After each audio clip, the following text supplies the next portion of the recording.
Hola oyentes y bienvenidos a este informativo de Radio Sefarad comentado por Jorge. ¿Qué tal? ¿Qué tal, Alejandro? Comenzamos con los titulares del día. Tras declaraciones contradictorias de Estados Unidos e Irán, el jefe del organismo nuclear de la ONU indica que los inspectores visitarán las instalaciones nucleares de Irán. Araghchi de Irán está en conversaciones con un alto funcionario de Hamás. Una nueva investigación de la ONU sugiere que Israel asesinó deliberadamente a niños palestinos, lo que resultó en un genocidio. Activistas de la flotilla detenidos en Libia cuando se dirigían a Gaza han sido liberados después de un mes. El director de una escuela de Boston se disculpa con estudiantes musulmanes y árabes que se sintieron inseguros después de una lección sobre el Holocausto. Estos son los temas que les invitamos a escuchar hoy aquí en las noticias de Radio Sefarad. El jefe del organismo nuclear de la ONU, Rafael Mariano Grossi, indicó que sus inspectores visitarán las instalaciones de enriquecimiento nuclear iraníes, un componente clave del acuerdo provisional entre Estados Unidos e Irán para poner fin a la guerra. Estas declaraciones son las más contundentes hasta la fecha por parte de este organismo de las Naciones Unidas, considerado clave para determinar el estatus del arsenal nuclear de Irán.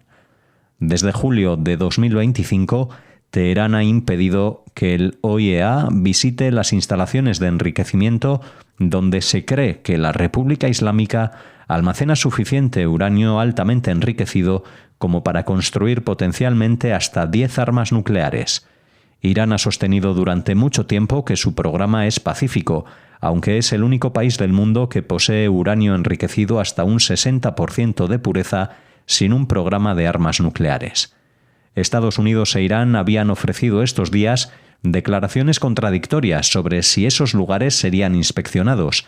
Sin embargo, el memorando de entendimiento firmado por los presidentes de ambos países establece explícitamente que las actividades nucleares que se lleven a cabo en relación con las instalaciones de material nuclear serán supervisadas por el OIEA en todos los sentidos. Grossi añade, obviamente para ello tenemos que inspeccionar, tanto si ocurre pasado mañana como dentro de una semana o 10 días. Esto va a suceder. Esas inspecciones son clave para el acuerdo que exige que las reservas de uranio de Irán se reduzcan desde niveles altamente enriquecidos. Bueno, aquí aparece el tema del material nuclear iraní, que ya saben que se había hablado de kilos de uranio enriquecido, incluso se hablaba de cientos de kilos de uranio enriquecido, algunos hasta grados del 60%, que es el paso inmediatamente anterior a tener uranio que ya pueda ser dispuesto como arma nuclear. En cuanto se le produzca un nuevo enriquecimiento, ese uranio, una vez que llega al 90%, ya es fisible y por lo tanto puede estallar en un hongo nuclear, tal como hemos visto hace muchos años en las películas de Hiroshima y Nagasaki, pero con potencia mucho mayor, porque ahora estamos hablando de que el paso del tiempo también ha permitido desarrollar bombas todavía más con mayor potencia, ¿no?, de la que entonces fuimos testigos en el mundo.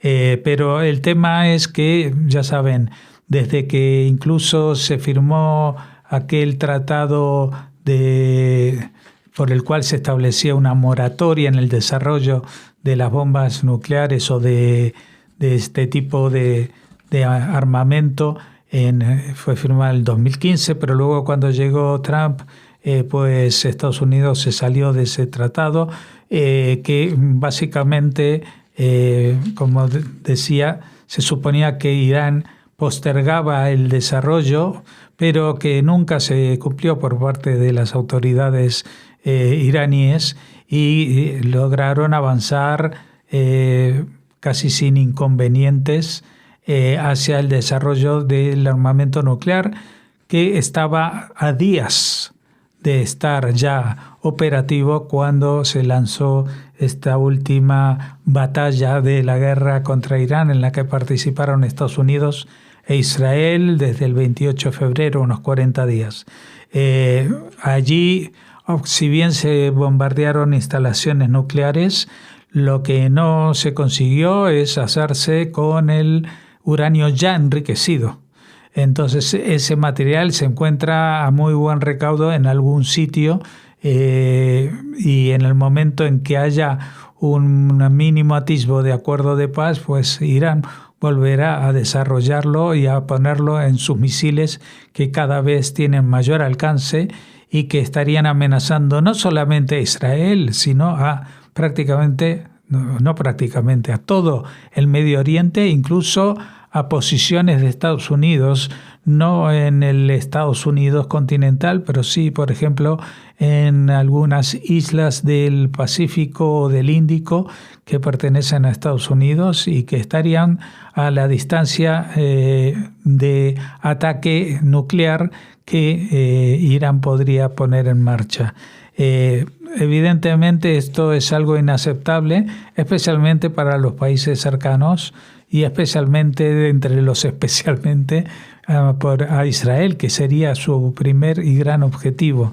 Pero también los otros países de la zona temen que, como ha pasado durante estos meses de guerra, sean atacados por Irán. Estamos hablando de los países del Golfo, que si bien son musulmanes, pertenecen a una interpretación del Islam diferente de la de Irán, que son chiitas, y el resto de las naciones de esa zona son suníes, y por lo tanto tienen una interpretación distinta y una nomenclatura de las jerarquías diferente. Lo que ahora está claro es que si hay algún tipo de acuerdo para el final de la guerra, tiene que pasar primero y principalmente por un desmantelamiento total del programa nuclear iraní. Trump ha dicho no, que pueden seguir teniendo uranio no enriquecido y el uranio enriquecido pasarlo a Estados Unidos. Luego dijo que no, que se lo pueden quedar si lo desenriquecen, por si existe ese verbo, es decir, si deja de ser algo que sea acuciantemente peligroso para todo el mundo. Pero la Organización Internacional de la Energía Atómica sabe, porque ha tenido una larga experiencia, que es muy difícil controlar lo que está pasando dentro de Irán, porque todas sus instalaciones se han edificado en secreto en lugares muy profundos bajo tierra, de los cuales solamente ha llegado la información que le han proporcionado los servicios secretos de Israel y de Estados Unidos, pero que ellos no han podido visitar. De todas maneras han detectado niveles de radioactividad en distintos puntos que se contradicen con una situación normal y que señalan a que en esa zona hay un desarrollo de armamento atómico importante. Vamos a ver si es verdad lo que dice ahora Rafael Grossi de la Organización Internacional de Energía Atómica, que esto va a ir para adelante sí o sí. Eso es lo que esperamos, no solamente los que viven en Israel, sino también todo el mundo árabe que vive alrededor de Irán y en general todo el mundo, porque esta es una amenaza que afecta a todo el planeta. Según informa la televisión estatal iraní, el máximo diplomático de Irán habló con un alto funcionario del grupo terrorista palestino Hamás sobre las conversaciones entre Irán y Estados Unidos. Araghchi habría mantenido conversaciones sobre los que denomina últimos acontecimientos en la región con Bassem Naim, miembro del buró político de Hamás. Estas comunicaciones se producen tras la firma la semana pasada de un memorando de entendimiento entre Irán y Estados Unidos que no menciona a Gaza, pero estipula un cese inmediato y permanente de las operaciones militares en todos los frentes, incluido el Líbano.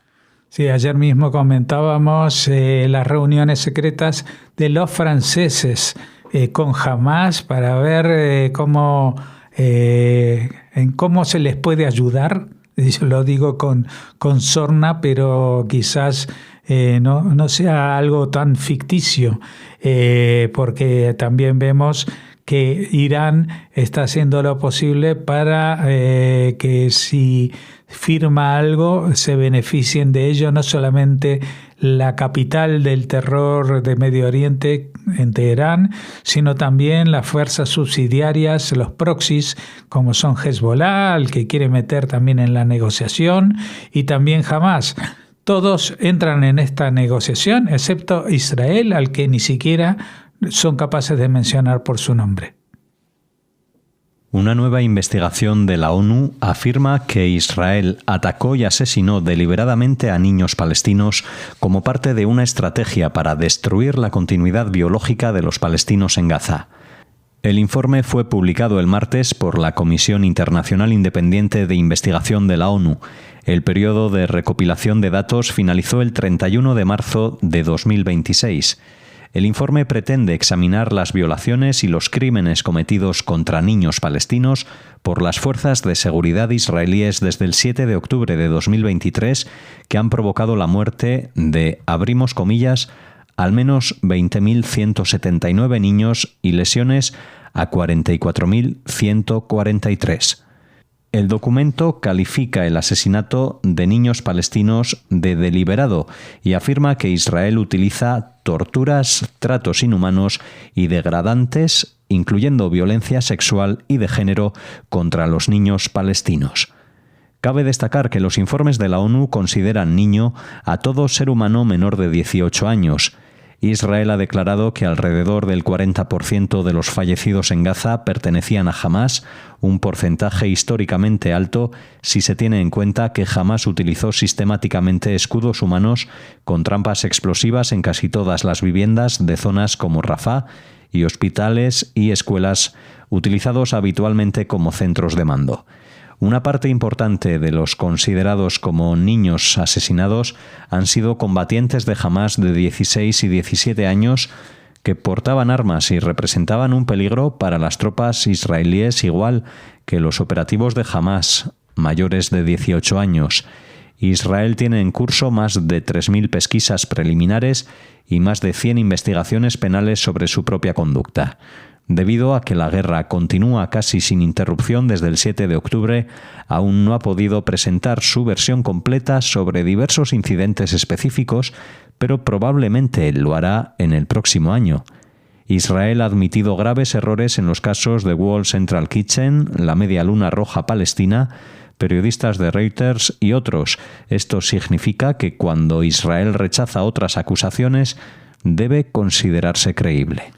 Sí, lo que viene a señalar este final de la noticia es que Israel hace evaluaciones, hace investigaciones y cuando mete la pata lo dice y también dice por qué ha metido la pata, pero bueno, eso no cambia el hecho, ¿no? Ahora, lo que no se puede hacer es de que si Hamás recluta a menores de edad, y cuando hablamos de menores de edad no estamos hablando de niños de 5 años, sino niños que según esta definición tienen 16 o 17 años a los que se les da armas de guerra que disparan y no están en una posición simplemente defensiva, pues son combatientes. Aquí no se puede hacer esa distinción. Y así todo, a pesar de ello, el mayor número de civiles, no ya niños, sino civiles en general, o gente que no está armada, que han fallecido, han sido por razones que tienen que ver con la propia organización Hamás, que dispara desde lugares densamente poblados, que lo hace no porque estén viviendo en esos lugares, sino porque justamente se escudan detrás de las familias a las que obligan a quedarse sí o sí y a compartir su destino si Israel decide responder al ataque, y esto ha llevado a que hayan muerto civiles, muchos civiles y muchos también menores como parte de esta población civil. Pero si uno analiza estos números que parecen muy enormes en comparación a otros conflictos que se han dado en los últimos 20 años, se puede ver que justamente estos números están muy por debajo de las víctimas colaterales de otros conflictos en los cuales se actúa no de la manera tan bárbara como actúa Hamás, escudándose detrás de la población civil, detrás de los niños, detrás de los viejos, de las mujeres y de cualquier cosa que después puedan alegar de que han sido atacados vilmente. Ahora bien, lo que no se entiende de esto es por qué hay una oficina o lo que sea de la Naciones Unidas, lo que llaman una Comisión Internacional Independiente de Investigación, que se sume a estas palabras o acusaciones que no tienen ningún sentido, que lo saben y que realmente lo que destilan es odio hacia Israel, porque tildan la muerte de estos niños palestinos como algo deliberado, y que si fuera así, pues Israel ya podría haber matado a muchísima población en la Franja de Gaza, solamente con no plantearse mecanismos para no atacar cuando hay una concentración de civiles demasiado grande, etcétera, como ha sucedido durante todos estos años. Hubiera sido mucho más sencillo todo. También aquellos que llegan a acusar a estas bajas en tiempos de guerra de genocidio, pues que realmente es muy difícil entender que un genocidio provoque que la población se mantenga prácticamente igual que al principio de la guerra, porque si bien han muerto 70.000 personas, pues ahí se ha metido también a los que se han muerto de viejos, a los bebés que mueren por cuestiones, casi inevitables en cualquier sociedad, es decir, la muerte de los niños de hasta 1 año de edad en muchas poblaciones es una cifra significativa. Todo esto ha entrado en la misma estadística general de todos los muertos y que posiblemente también haya sido exagerada, porque no hay ningún organismo internacional que pueda dar fe de cuántos son los muertos reales. No olvidemos que incluso alguna comisaria de Naciones Unidas, como ahora no recuerdo el nombre de esta señora italiana, que hablaba de cientos de miles de muertos en la Franja de Gaza. Es ya una barbaridad esta banalización que hace de lo que es un genocidio. El ministro de Asuntos Exteriores italiano, Antonio Tajani, ha declarado que 3 activistas italianos pro-palestinos detenidos en Libia han sido puestos en libertad tras pasar aproximadamente 1 mes bajo custodia. Los 3 eran activistas anti-israelíes que formaban parte de una flotilla y que intentó llegar a Gaza por tierra. Según la flotilla Global Sumud, los activistas habían iniciado una huelga de hambre en protesta por su detención y los supuestos malos tratos recibidos. Bueno, esta gente lo que pretendía era sumarse a esa flotilla, pero sin flotilla, sin mar, es decir, llegando por tierra. El problema es que para eso tenían que atravesar otros países árabes que en realidad los trataron mucho peor que los que nunca llegaron a tratar en Israel a ninguno de los activistas detenidos en aguas territoriales israelíes. Así que ellos han estado mucho más tiempo detenidos, han sufrido malos tratos, tal como acusan, y no se puede esto comprobar porque estamos hablando de Libia y va a ser muy difícil que se demuestre todo esto, y sobre esto tampoco van a hablar mucho los telediarios aquí en España, porque es un tema de que los malos tratos que propinan los propios árabes a quienes supuestamente van a defenderlos, que no es del agrado de las editoriales de estos programas informativos. Grupos judíos han condenado al director de una escuela de Boston por un correo electrónico que envió disculpándose con los estudiantes árabes musulmanes palestinos y libaneses que se sintieron ofendidos por una lección obligatoria sobre el Holocausto. En el correo electrónico, Johnny Cole, director de la escuela secundaria William Diamond, expresó su pesar por el impacto que la lección sobre el Holocausto tuvo en algunos estudiantes. Algunos de ustedes se sintieron invisibles, algunos sintieron que su propia historia, su identidad o su comunidad fueron excluidas o borradas. Algunos de ustedes salieron de esa sesión sintiéndose menos seguros, no más, escribió Cole. Stop Antisemitism condenó el correo electrónico diciendo desde cuándo enseñar hechos históricos requiere una disculpa y por qué un director de escuela valida la indignación por la enseñanza del Holocausto en lugar de defenderla. Bueno, la verdad que esto ya es el sumum de la degradación, en este caso de la educación en Estados Unidos, y no estamos hablando en una escuela rural, sino en una escuela de Boston, y que se pide disculpas el director porque igual como tenían una lectura obligada que hablaba sobre el Holocausto, esto podría haber ofendido a estudiantes árabes, musulmanes, palestinos y libaneses. Que yo sepa, cuando se habla del Holocausto y la lección obligatoria sobre el Holocausto, esta no debe hacer mención ni a los palestinos, ni a los árabes, ni a los musulmanes, ni a los libaneses, ni a nadie que no sean los nazis o sus socios. Quizás hablasen del líder religioso de Jerusalén, pero no lo creo tampoco que ese sea el caso. El tema es que cuando se está hablando de algo que tiene que ver con que los judíos fueron maltratados, este señor dice que hay que pedirles disculpas a todos estos que hoy en día pues están en guerra contra los judíos. Esto es el mensaje que llega, ¿no? Porque estamos hablando de árabes, musulmanes, palestinos y libaneses, todos los implicados que podrían estar ofendidos porque se hable del Holocausto y que ellos se sintieron mal. ¿Por qué se van a sentir mal? Le dice, algunos de ustedes se sintieron invisibles. Esto es terrible porque lo que está diciendo este señor, el director de esta escuela, es poniendo en la boca de estos chicos y en el pensamiento de estos chicos lo que deben pensar. O sea, ustedes tendrían que haber pensado cuando pasó esto, ahora sois invisibles. ¿Por qué? Porque no se habla del conflicto palestino, porque se está hablando del Holocausto. Y me imagino que en las clases de matemáticas, ¿qué pasa? ¿Se puede hablar de las operaciones o también hay que hablar de Palestina y las operaciones malignas que hace el ejército de Israel?